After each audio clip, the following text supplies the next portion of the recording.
Sandoval, Associate Broker with Berkshire Hathaway Home Services, Arizona Properties, and we're going to talk today about iBuyers. What is an iBuyer? An iBuyer is a big corporation who has billboards on the freeway and ads on the radio that say they're going to buy your house and give you a square deal and save you lots of money compared to a traditional real estate transaction. And I'm going to use my own personal residence as an example of why that is not true. So I was lucky enough for this example to have 3 houses on my exact street sell within the last 30 days. So here are the prices for the comparable sales: $342,500, $350,000, and $350,000. And by the way, none of these sellers had to quote unquote sweeten the deal by giving any closing cost concessions to their buyers, meaning they didn't have to help them out with the buyer's closing cost. So here is my first example.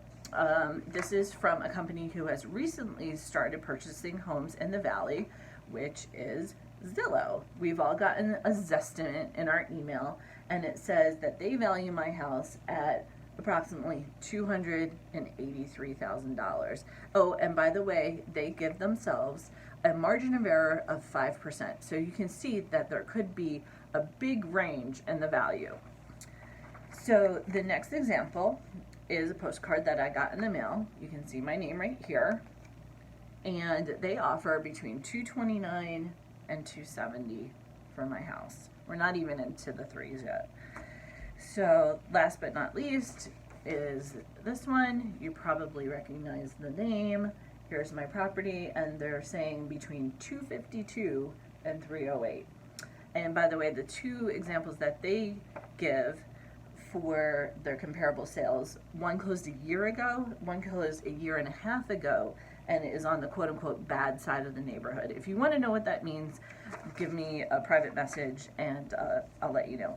So anyway, here are the comparable sales. Here are the offers. And if I were to take one of these offers, I would be leaving between $66,000 and $120,000 on the table. You tell me if this is a square deal. I don't think so. So stay tuned for part 2 when we're going to talk about the second myth of selling to an iBuyer.